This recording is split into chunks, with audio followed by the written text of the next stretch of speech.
First Contact and Invasion.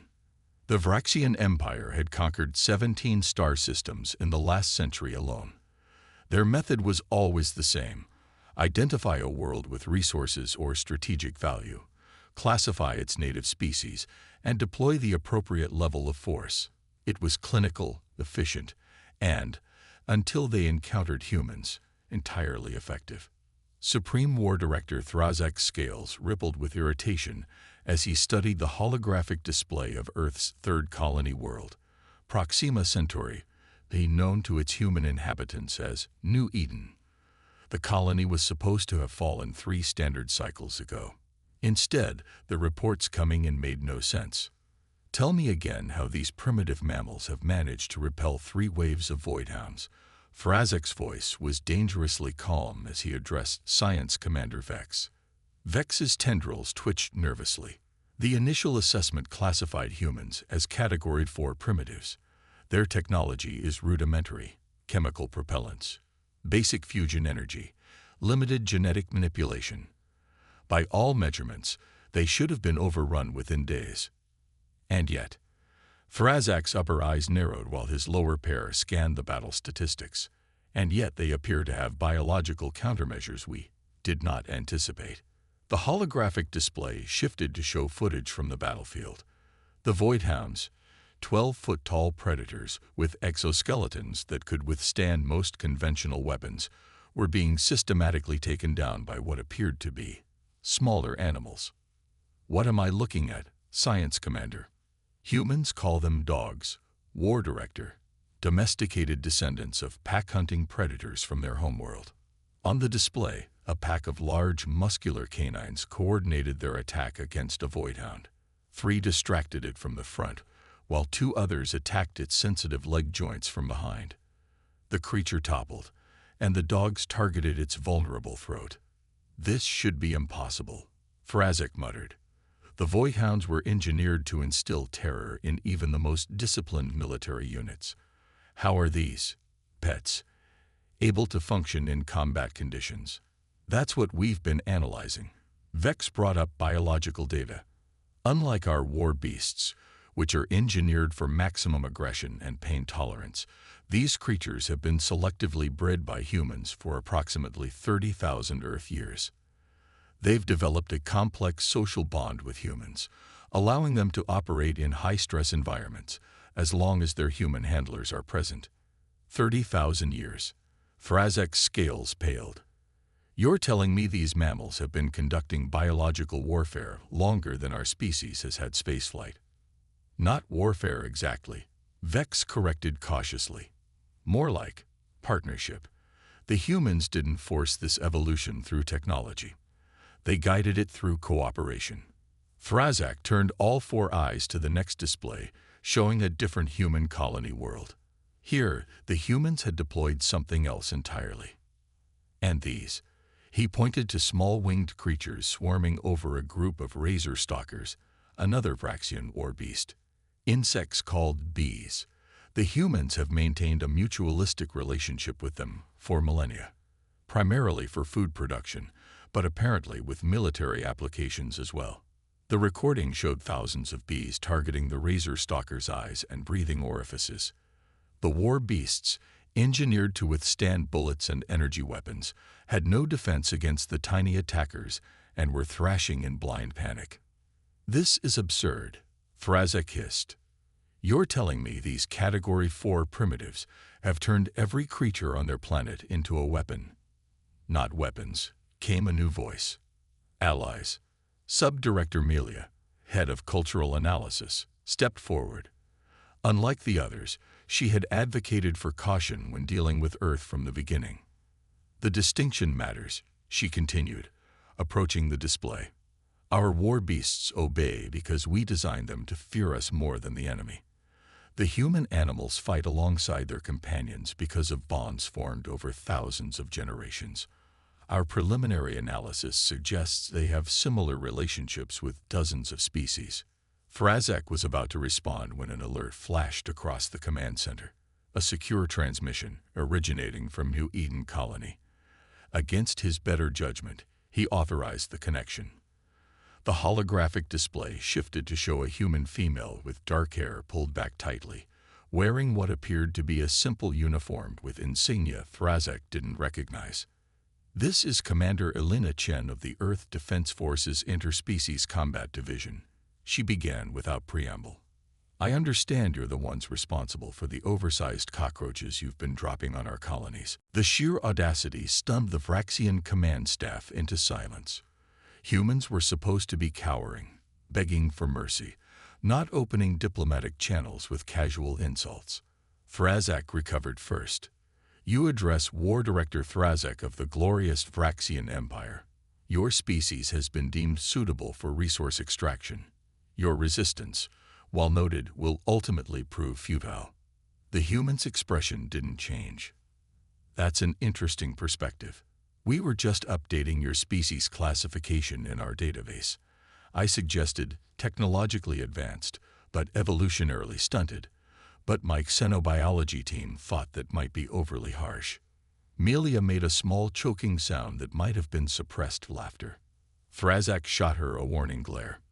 "You have seen only a fraction of our military might," he snarled. "The Voidhounds are but one of dozens of engineered war species at our disposal." "Yes, we've been studying them," Commander Chen replied. "Fascinating creatures, but poorly designed for prolonged combat. Our zoologists are already discussing appropriate habitats for them after we've neutered and rehabilitated the survivors." Before Thrazek could explode with rage, she continued, "But I'm being rude. I called to give you an opportunity to withdraw from our colonies before we're forced to escalate our response. So far, we've been quite restrained." "Restrained?" Thrazek's scales flushed deep crimson with fury. "You've decimated 3 battalions of our finest war beasts." "With dogs and bees," Chen pointed out. "Hardly our serious response. Consider this a professional courtesy from one military commander to another." Her tone became more somber. "We don't want to show you what happens when we actually deploy our full interspecies combat division." The transmission ended, leaving the Vraxian command center in stunned silence. "She's bluffing," Thrazek finally declared. "Prepare the Worldrenders for deployment." Science Commander Vex's tendrils writhed in alarm. "War Director, the Worldrenders have never been field-tested in actual combat. They're still highly unstable and these humans need to learn their place in the Galactic Order." Thrazek cut him off. "Deploy them to New Eden Colony. Let's see how their dogs fare against creatures that can level mountains." As the command staff hurried to comply, Subdirector Melia lingered. "Permission to speak freely, War Director."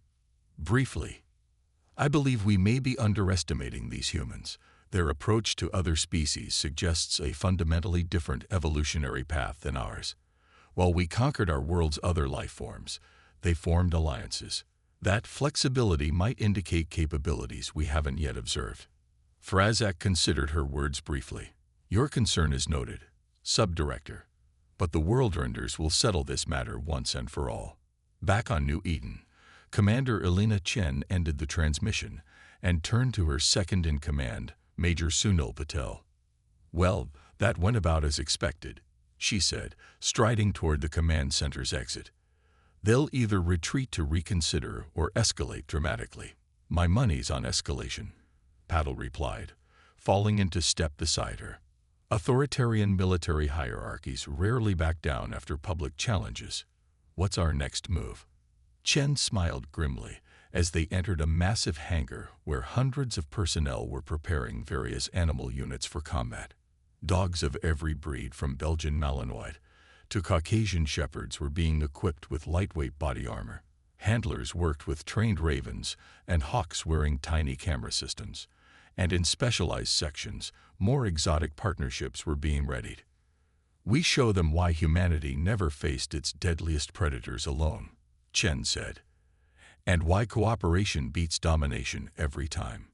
She paused at a reinforced section where the most classified projects were housed. Time to introduce them to Phase 2. The counter-offensive. The Worldrenders arrived at New Eden 3 days later.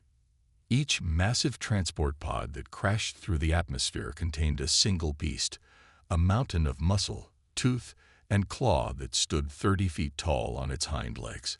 They resembled ancient earth bears, but with 6 limbs, armored hides that could repel tank shells, and a berserker rage that made them attack anything that moved. Sub-Commander Krell watched from orbit with satisfaction as the first world render tore through a human settlement's defensive perimeter. The regular updates to War Director Thrazak were triumphant. "The primitive defenses are crumbling," he reported. "Their dogs are ineffective against the World Render's armor.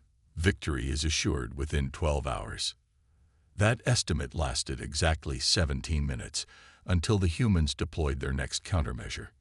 What are those?" Krell demanded as new imagery came in from the surface.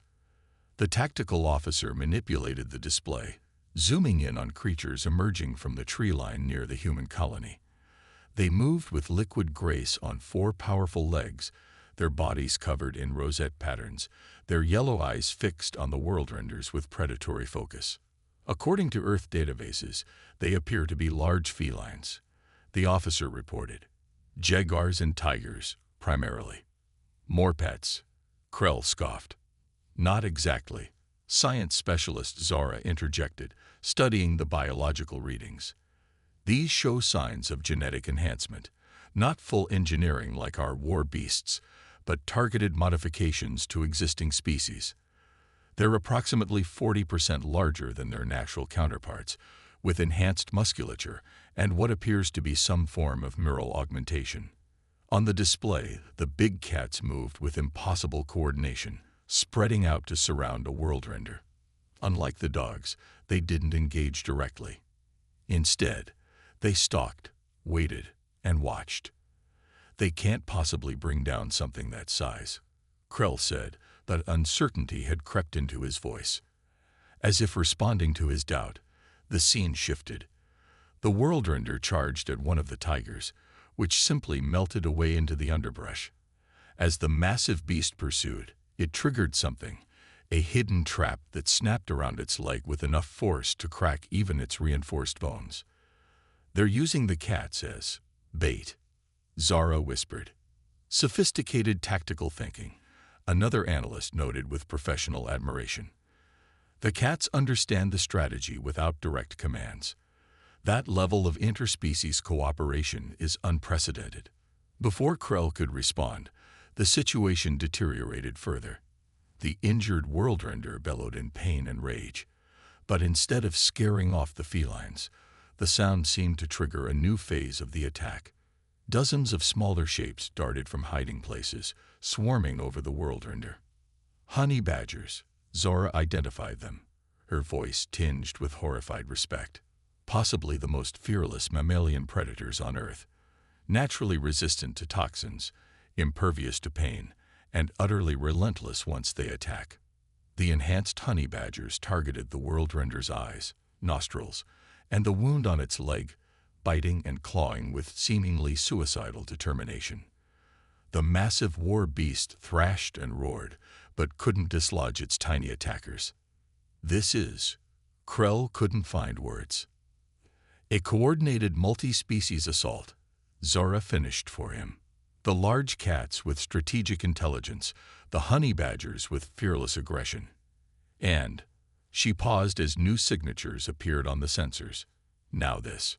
Enormous shapes emerged from camouflaged positions, gray-skinned behemoths with long tusks, moving with purpose toward the distracted world render.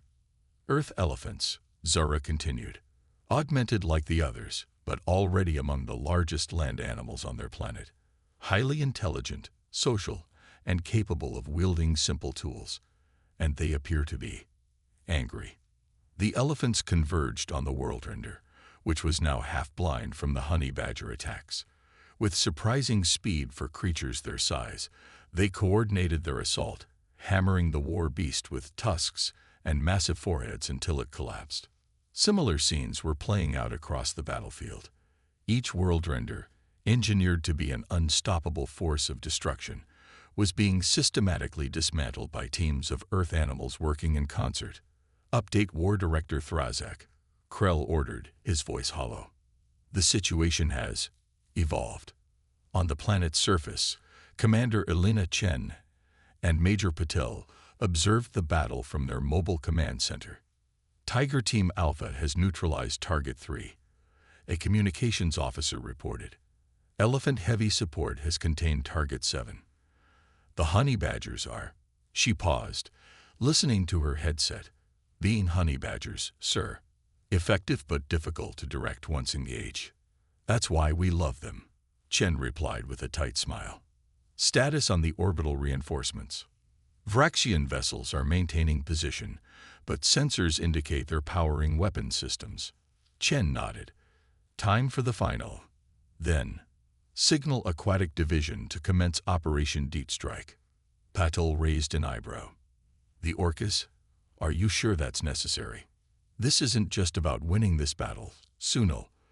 It's about sending a message they'll understand. Chen's expression hardened. Every species that threatens Earth needs to learn the same lesson. We don't stand alone. In orbit, the Vraxian command ship was in chaos. War Director Thrazak had arrived personally to oversee the deployment of the Worldrenders, certain it would end this humiliating resistance. Instead, he was watching his ultimate weapons being systematically dismantled. Impossible, he muttered, watching the modified elephants working in concert with the big cats. Their level of coordination, it's as if they're communicating. They are, Sub-Director Millia said quietly. Not with language as we understand it, but through a complex system of vocalizations, pheromones, and body language that the humans have learned to interpret and enhance. I warned you. Their relationship with other species isn't domination. It's partnership. Before Thrazak could respond, alarms blared across the command deck.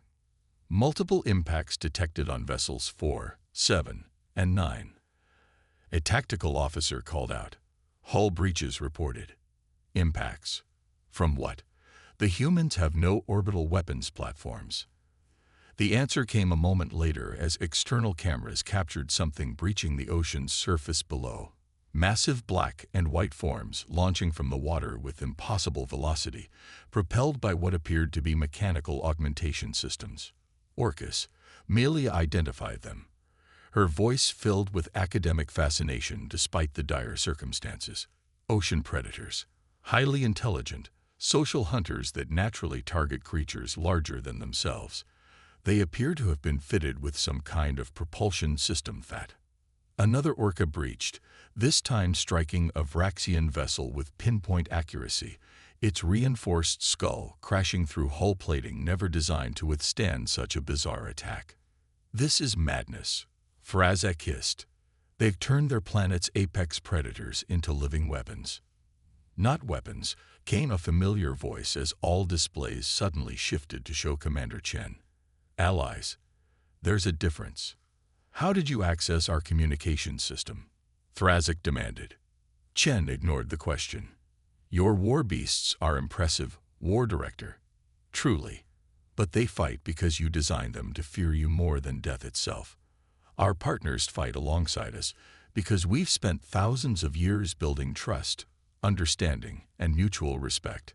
On the displays around her, footage showed the battle below.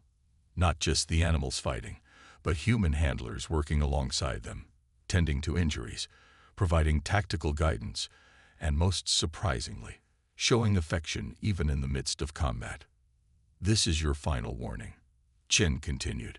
Withdraw from human space, or we will be forced to show you what happens when a species that co-evolved with wolves, big cats, and primates gets truly serious about warfare. The transmission ended, leaving the Vraxian command center in heavy silence. Options. Thrazak finally asked, his voice uncharacteristically subdued. Science Commander Vex spoke first. The Worldrenders were our ultimate biological weapons. We have nothing more advanced prepared for deployment. And conventional forces, Thrazak pressed, would face the same problems, Sub-Director Millia said. Perhaps worse. We designed our war beasts to operate independently. Our regular troops would require constant coordination, exactly the kind of communication these humans appear to be jamming. Thrazak stared at the battle displays, watching the last of the Worldrenders fall to a coordinated attack from multiple species. For the first time in his long military career, he felt genuine uncertainty. "Prepare withdrawal procedures," he finally ordered. "All vessels to return to Vraxian space immediately." As the fleet disengaged, he turned to Melia. "Begin a complete reassessment of human capabilities. I want to understand exactly what we're dealing with." "They should be reclassified immediately," she advised. "Based on today's demonstration, I'd recommend Category 1 status." Thrazak's scales paled. In the Vraxian classification system, Category 1 denoted species too dangerous to engage directly, civilizations whose evolutionary path made them fundamentally unpredictable and potentially existential threats to the Empire.